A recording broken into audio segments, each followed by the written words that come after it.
जय श्री कृष्ण बंधुओं, आपके अपने चैनल भक्ति की शक्ति में बहुत बहुत स्वागत है। अभी हम श्रवण करेंगे माघ मास महात्म के 28वें अध्याय की कथा। वशिष्ठ जी कहने लगे कि हे राजा दिलीप, बहुत से जनसमूह सहित अच्छोत सरोवर में स्नान करके सुखपूर्वक मोक्ष को प्राप्त हो गए। तब लोमस जी कहने लगे, संसार रूपी तीर्थ राजा को सब श्रद्धा पूर्वक देखो। यहाँ पर 33 करोड़ देवता आकर आनंद पूर्वक रहते हैं। यह अक्षय वट है जिनकी जड़ें पाताल तक गई हैं, और मार्कंडेय ऋषि प्रलय के समय भगवान इसी अक्षय वट का आश्रय लेते हैं। यही शिव जी की प्रिय भगवती भागीरथी है, जिसकी सिद्ध लोग सेवा करते हैं।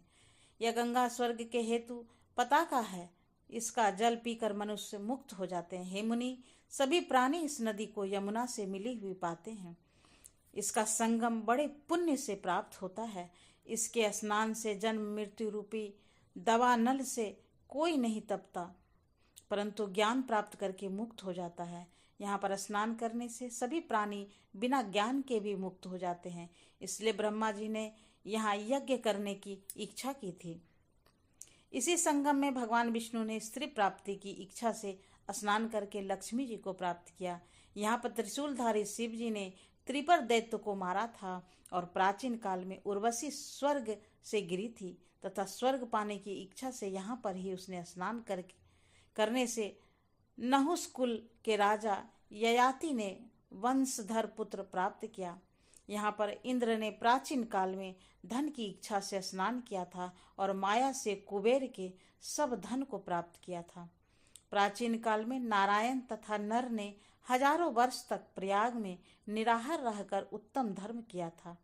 यहाँ से जैगा सभ्य सन्यासी ने महादेव जी जैसे शक्ति वाले से विजय पाई थी, तथा अनिमा आदि योग के अति दुर्लभ ऐश्वर्य प्राप्त किए थे।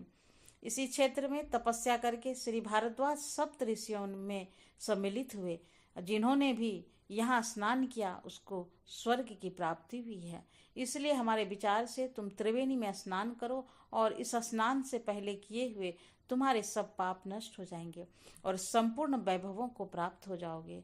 ऋषि के इस प्रकार से सत्य वचन सुनकर सभी त्रिवेणी में स्नान करने लग गए, और उसी स्नान से सबकी पिशाचता नष्ट हो गई। साप से विमुक्त होकर उन्होंने अपना शरीर धारण कर लिया, और वेद निधि ने अपनी संतान को देखकर प्रसन्नचित्त होकर लोमस जी को संतुष्ट किया और कहा कि आपके अनुग्रह से ही श्राप से विमुक्त हुए। अब आप इस बालकों के योग धर्म को कहिए। लोमस जी ने कहा कि इस युवा कुमार ने वेदों का अध्ययन समाप्त कर लिया है, इसीलिए इस कन्याओं की प्रीतिपूर्वक कर कमलों को ग्रहण करे। तब लोमस जी तथा अपने पिताजी की आज्ञा से इस ब्रह्मचारी ने 5 कन्याओं से विवाह किया। इस कन्याओं के सब मनोरथ पूर्ण हुए, और जिसके घर में लिखा हुआ या महात्म पूजा जाता है वहाँ नारायण की भी पूजे जाते हैं। पुष्कर तीर्थ में, प्रयाग में, गंगा सागर में, देवालय में, कुरुक्षेत्र में तथा विशेष करके काशी में इसका पाठ अवश्य करना चाहिए। पुष्कर तीर्थ में ग्रहण के अवसर पर इसके पाठ का दुगुना फल मिलता है, और मरने पर वैष्णव पद को प्राप्त होता है।